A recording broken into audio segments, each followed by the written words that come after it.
탄핵안 가결로 직무가 정지된 윤석열 대통령의 지지율이 대국민 담화 이후 오히려 상승한 것으로 나타나 화제가 되고 있습니다. 윤 대통령의 지지율이 비상계엄 사태 이전인 한 달여 전 수준으로 돌아간 것으로 나타났는데요. 적극 대응 의지를 피력한 윤 대통령의 담화에 보수층 결집 현상이 나타나고 있는 결과로 풀이되고 있습니다.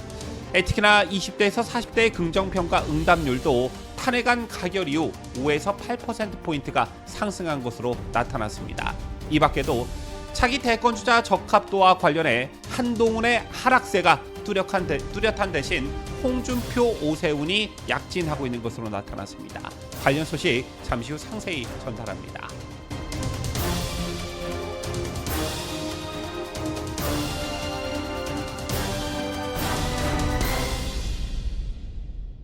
시청자 여러분 안녕하십니까? 뉴스데일리 베스트 민해커입니다. 자, 오랜만에 반가운 소식이 전해졌습니다. 탄핵안 가결로 직무가 정지된 윤석열 대통령의 지지율이 대국민 담화 이후 오히려 상승한 것으로 나타났습니다. 보통의 경우에는 추락하는 것은 날개가 없다는 말이 있듯 탄핵 전국 때는 대통령의 지지율이 하락하기 마련인데 윤석열 대통령의 경우 오히려 그 반대의 현상이 나타나고 있다는 것인데요. 스트레이트 뉴스가 여론조사 기관 조원 CNI에 의뢰해 지난 14일부터 16일 전국 만 18세 이상 남녀 2,002명을 대상으로 여론조사를 실시한 결과 윤 대통령의 국정수행평가에서 대통령 지지도가 불과 일주일 전 조사에 비해 4.8%포인트 상승했습니다. 윤석열 대통령에 대한 탄핵소추안이 국회에서 가결된 게 지난 14일이었으니까 이 여론조사에 탄핵 가결에 대한 여론이 충분히 반영됐다 이렇게 볼 수가 있겠는데요. 윤 대통령의 지지율이 비상계엄 사태 이전인 한 달여 전 수준으로 돌아간 것이고 그 원인으로는 적극 대응 의지를 피력한 윤 대통령의 담화에 보수층 결집 현상이 나타나고 있는 결과로 풀이되고 있습니다. 보다 자세한 여론조사 결과를 보도해드리자면 조사 결과 잘한다는 긍정평가는 24.2%, 잘 못한다는 부정평가는 73.9%로 집계됐습니다. 지난주 비상계엄 선포 후보다 긍부정이 각각 4.6%포인트 오르내린 수치인데요. 참고로 윤 대통령의 지지도는 5주 전 조사 때와 엇비슷한 수치입니다. 해당 여론조사 기관의 여론조사에서 윤 대통령 지지도는 그 후 약간 상승했다가 비상계엄 선포인 지난주 조사 때 취임 후 최저 수준인 19.7%까지 추락한 바 있습니다. 지지도 상승은 보수 성향이 간 60대에서 지난주보다 10%포인트 가깝게 긍정평가 응답률이 상승한 것과 무관치 않아 보입니다. 즉 보수층의 결집 효과가 서서히 나타나고 있다는 것인데요. 이 밖에도 탄핵 집회에 대거 참석한 것으로 보여지는 20대에서 40대의 긍정평가 응답률도 탄핵안 가결 이후 5에서 8%포인트대 상승한 것으로 나타났고 지난주 52%대에 불과했던 국민의힘 지지층의 긍정평가 응답률도 이번엔 66.1%로 14%포인트나 상승했습니다. 해당 여론조사 기관은 윤 대통령의 이 같은 지지율 상승 원인을 두고 무엇보다 대통령이 담화에서 나타낸 적극 해명 의지가 지지율 상승의 결정적 요인이 됐다고 분석했는데요. 윤 대통령은 지난 14일 자신에 대한 탄핵소추안이 가결된 직후 담화문을 발표하고 결코 포기하지 않겠다라며 마지막 순간까지 국가를 위해 최선을 다하겠다 이렇게 강한 의지를 드러낸 바 있습니다. 그리고 오늘 같은 여론조사 기관에서 실시한 다른 여론조사도 눈길을 끌고 있는데 바로 차기 대권주자 선호도 관련 여론조사입니다. 역시 스트레이트 뉴스가 여론조사 기관 조원 CNI에 의뢰해 오늘 공표한 여론조사를 보면 윤석열 대통령 탄핵소추안 가결과 조국혁신당 조국의 징역 2년형 확정 등으로 차기 대선 구도의 격변이 예고된 가운데 더불어민주당 이재명이 사실상 경쟁자 없는 독주 체제를 이어가고 있는 것으로 나타났습니다. 48%로 압도적 우위로 1위에 이름을 올렸는데요.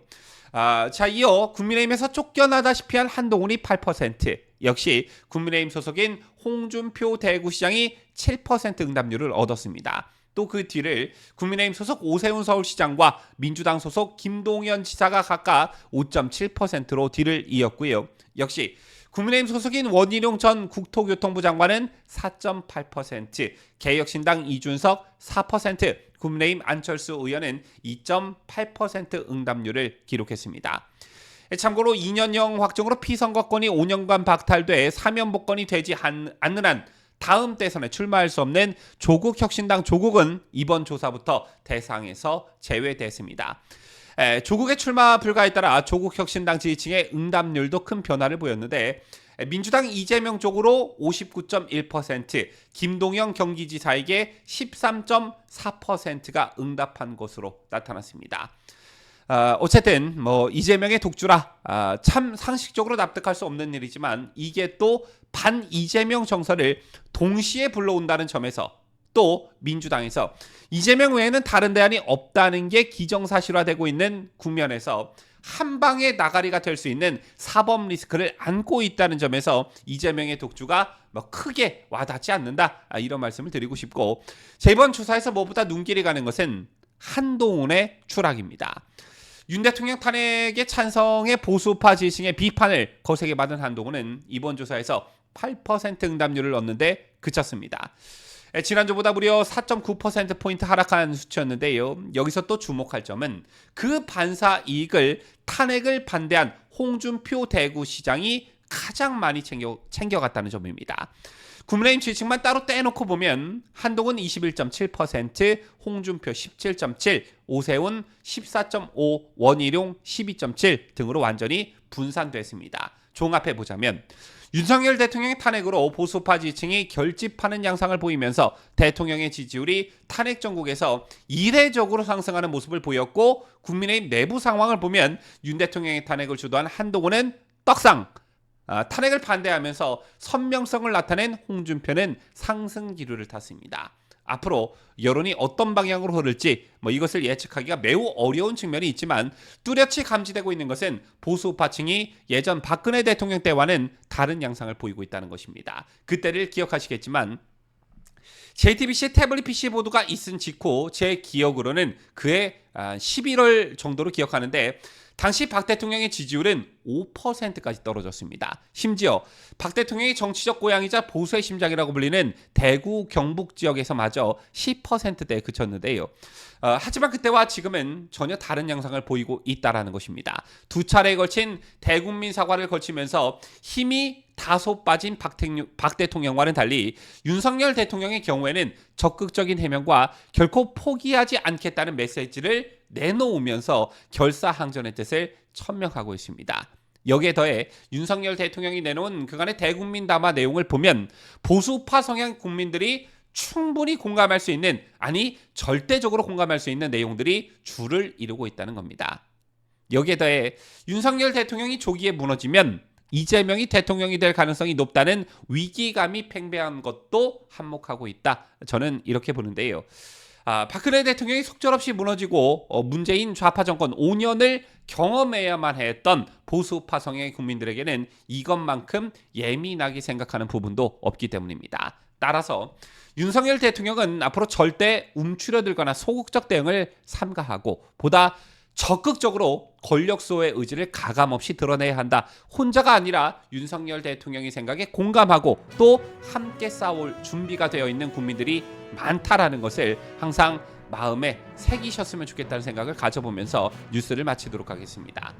지금까지 저는 자유대한민국을 수호하는 뉴스데일리 베스트 민앵커였습니다.